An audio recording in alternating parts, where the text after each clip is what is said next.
the Soviet Union. A collection of states formed by an ideology called communism and a car industry fueled by a planned economy. A recipe for success or a recipe for disaster? That's what we're going to find out about an industry where some cars are more equal than others. An industry from a country where you don't drive a car, but the car drives you. Welcome everyone to episode 64 of the Automotive History series, where we are going to take a closer look at some Cold War motoring. Cars of the Soviet Union.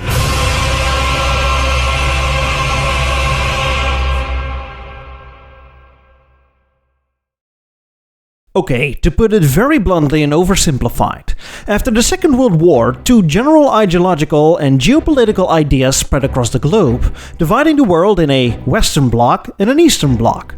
Both these sides had different opinions on how things should be managed, sometimes leading to friction, better known as the Cold War.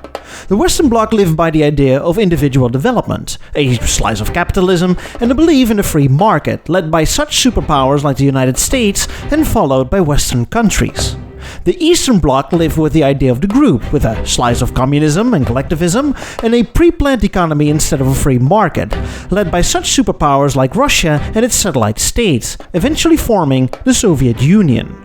Both sides looked forward to a bright future after the horrors of the war, and wanted to rapidly modernize the country's industry and society. A strong car industry was a hobby horse for many, to show the rest of the world that they were with the times.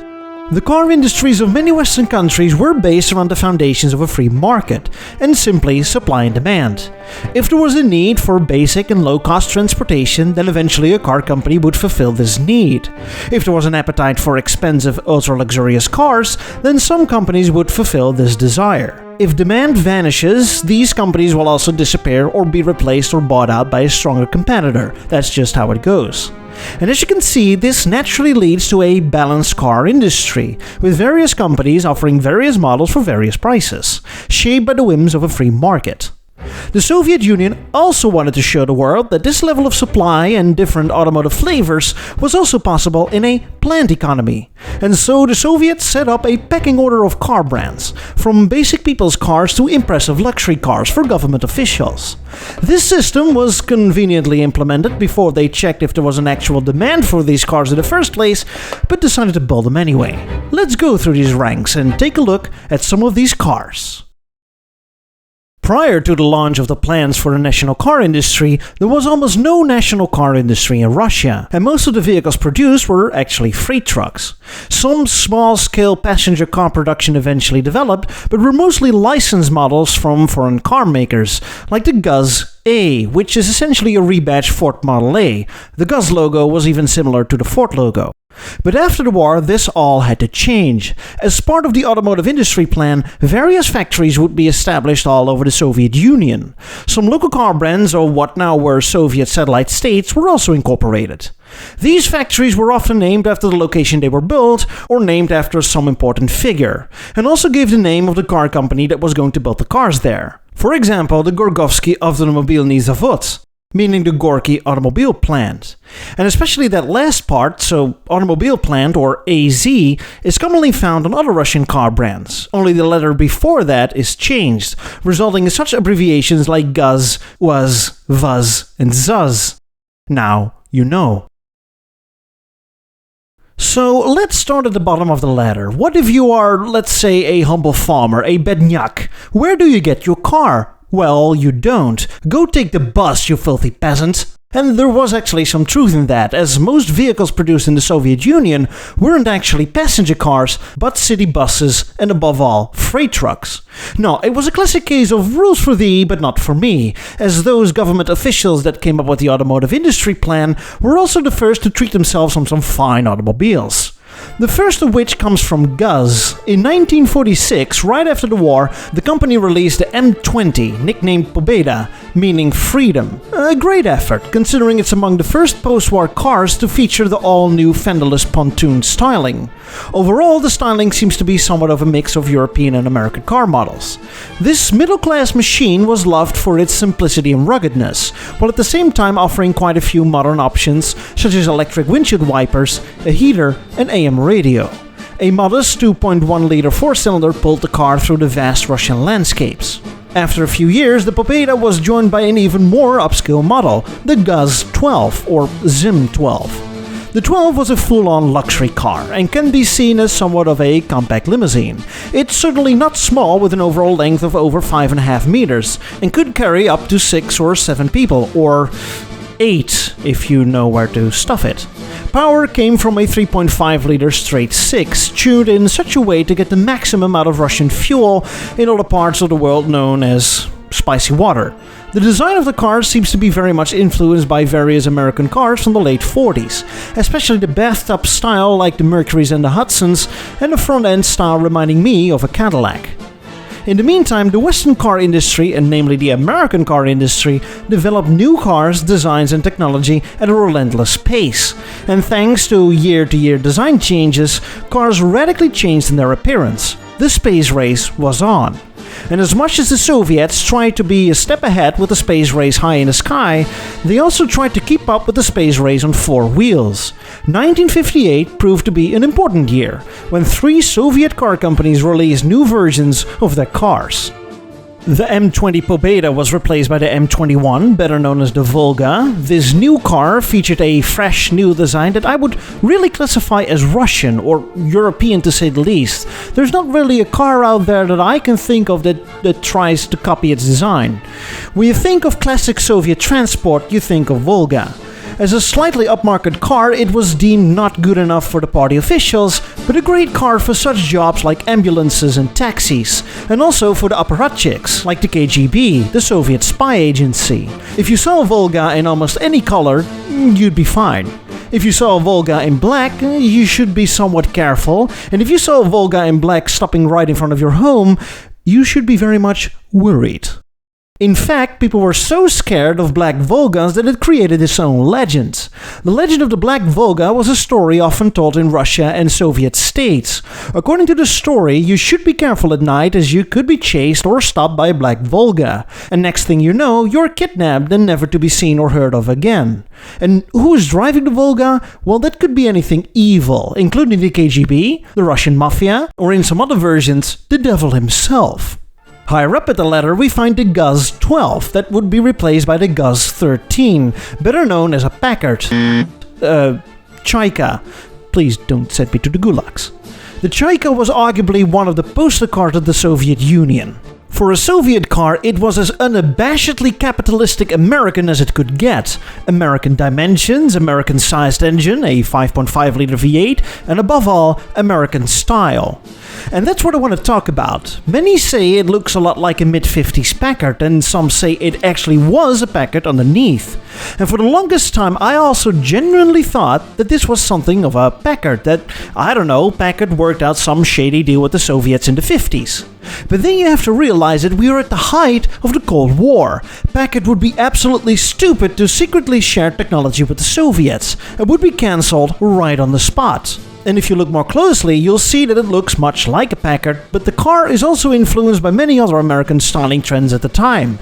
The hooded headlights were also common on the Mercurys and Plymouth of those years, and the rear looks somewhat like a 1957 Pontiac. But let's say that I find it very fascinating that those countries that absolutely despise everything that comes from the West are also the ones that like to make their own products look as much like as they came from the West.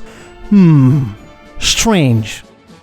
Anyway, the Chaika wasn't enough to satisfy the nomenklatura, as Chaikas can be considered as a mid-level Cadillac or Mercedes. What the Soviet Union really lacked was an official state car. A car that would show the world the true power and engineering of the Soviet car industry. A car that exceeds the likes of the Cadillac Fleetwood limousines and the Mercedes Grosser 600s. And that car was the ZIL 111. The 111 was like the bigger brother of the Chaika, featuring a very similar design, but a much larger in size and even more chromed up. The car was over 6 meters in length and was powered by a 6-liter V8. The rear featured styling that made it look even more like a Packard. But in traditional Soviet fashion, the car was quickly updated with a new design in 1962, looking somewhat like a Cadillac you ordered off AliExpress. No tail fins on the rear, however, but a straightforward design with 2 round taillights, reminding me of early 60s Chevrolets. The ZILs were the official state cars of the Soviet Union and only used by those working in the highest layers of the party. And now that I'm talking about a party, not only did these officials enjoy luxury traveling, what was also part of the package were the so-called ZIL lanes. Certain lanes on Moscow's major roads were closed off for regular traffic and only reserved for ZILs and Chaikas. According to some news sources, an entire intersection was frequently closed off to give way to government cars passing by, often resulting in complete traffic jams. So, the Soviet party officials, the nomenklatura, enjoyed unobstructed and comfortable luxury traveling in their big ZILs, although they could never own these cars as they were owned by the state. In that case, you had to sign up for a Chaika. Then you had the apparatchiks and the KGB officers enjoying their everyday but still luxurious Volgas. But what about the common man? Well, back in the 50s, for those that could afford it, there was actually one car brand I just quickly want to mention, and that is Moskvich. A mid-market company positioned below GAZ, comparable to the European Opels and Fords. And when you look at these cars, I mean, come on, these are some happy-looking cars, available in bright colors. And they were a relative success, allowing some Russian people that were better off than others to own their own set of wheels. Throughout the life, Moskviches were regularly updated with new, fresh designs and even made it abroad. Quite a few Moskviches were exported to Soviet satellite states and even the Western world, where they were often seen as a value-for-money alternative. But even these cars were almost unobtainable by the majority of the Soviet people, and according to the Soviet government, this had to change. The Union was in need of a basic low-cost people's car. Up until the 1960s, they did have a car lying around that somewhat fulfilled this role, the ZAZ Zaporozhets, from the ZAZ car company located in Soviet Ukraine. The first generation of this car was obviously inspired by the Fiat 600, although it was radically different underneath. The most well-known version of this car came around in the mid-60s, the 966, and later the 968. These cars look very similar to various European cars like the Hillman Imp and the Enizu Prince, which were influenced by the American Chevrolet Corvair from the start of the 60s. These cars were somewhat affordable but very small with a low level of comfort after all. And in the mid-60s, the Soviet government began to negotiate with several Western car brands to see if they could work out a deal to make a mass-produced people's car. It was easier for the Soviets to let someone else with loads of experience take care of it than to figure it out themselves. Ultimately, Fiat was chosen and helped the Soviets in setting up factories and assembly lines. By 1970, the production had started of what would become the Soviet Union and Russia's most recognizable car, the VAZ 2101, better known as the Lada. If you think this is a truly Russian car, then you're somewhat right, but you might have to think again. The Lada was nothing more than a Fiat 124, albeit slightly changed and tweaked here and there to better suit the Soviet infrastructure and harsh Russian terrain. The car was slightly jacked up, had thicker body panels, and a different engine. And I could sit here talking endlessly about Lada, but I think you already know what happened. The Lada became the official people's car for Russia for many decades to come, and a cultural icon at that. You still see them on Russian roads today. And how many videos you can find on YouTube that involves Lada stunts and shenanigans or, those Russian car crashes? It was a no-nonsense, basic and affordable people's car that barely changed in its 40-year lifespan.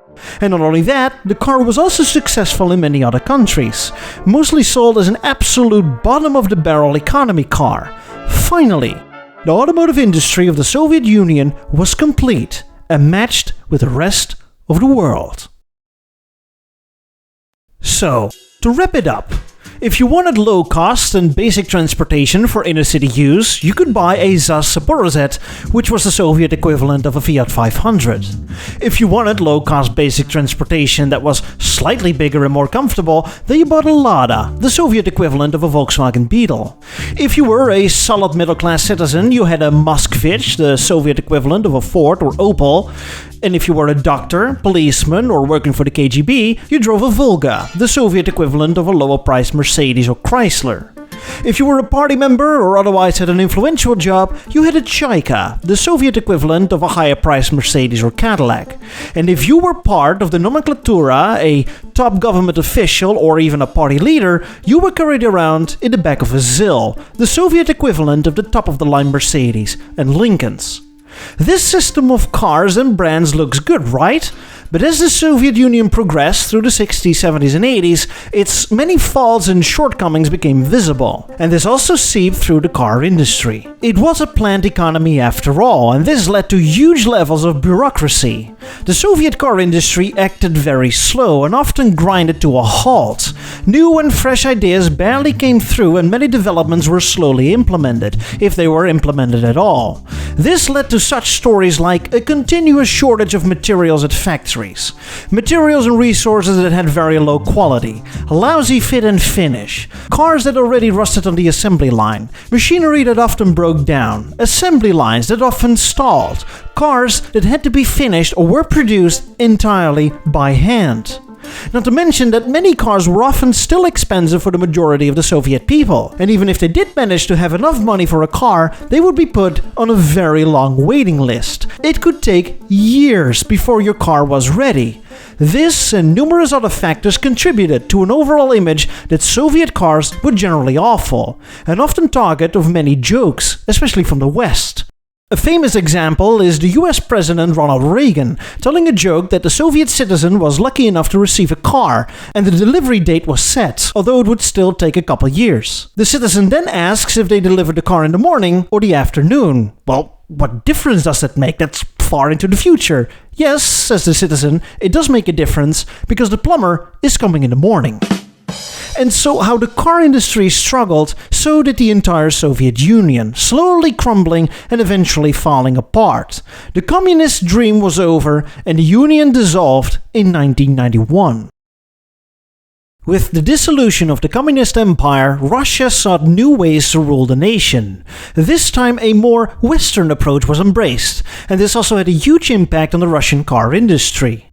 The Russian government opened the gates for Western car makers who instantly overruled the local market with their highly advanced and quality cars. The Russian car makers, many of which still made cars that were essentially stuck in the 60s, were no match to the newly arrived rivals. Many Russian car makers stopped producing their decade-long model series, and either vanished or started a partnership with a Western brand. ZAZ stopped making Zaporozhets, although they continued with the Tavria, ZILs stopped making limousines, and Moskvich experienced legal troubles and bankruptcy.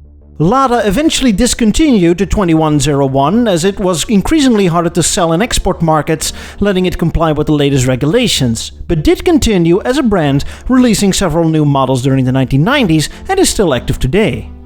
GAZ, in the meantime, made a successor for the Chaika, an absolute battlecruiser of a car, with a front-end design taken off a mid-60s Lincoln and a rear-end design taken off a Mercedes, but that car was already discontinued in the late 80s before the fall of the Union.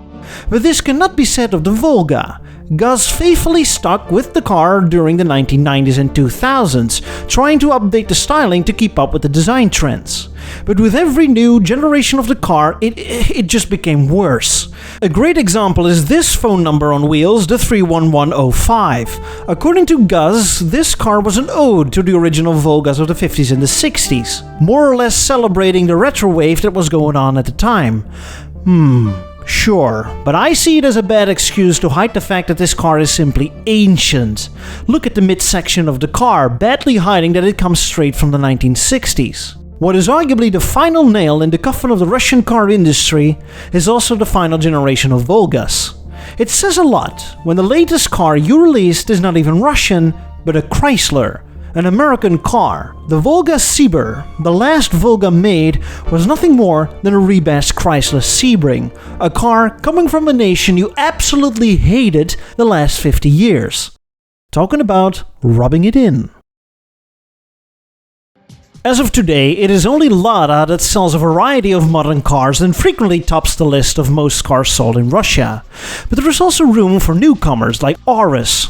Aurus cars are the new official state cars and ultra-luxury cars, kinda like ZIL Part 2. And in traditional Russian fashion, it vaguely reminds you of some Western cars, but you can't quite put your finger on it. All I see is a Chrysler 300 with a Rolls-Royce grille. Lots of other car companies all over the world are also active in Russia. That was until, what I like to call Putin's personal passion project involving another sovereign nation that actually turned out to be a lot tougher than they initially thought.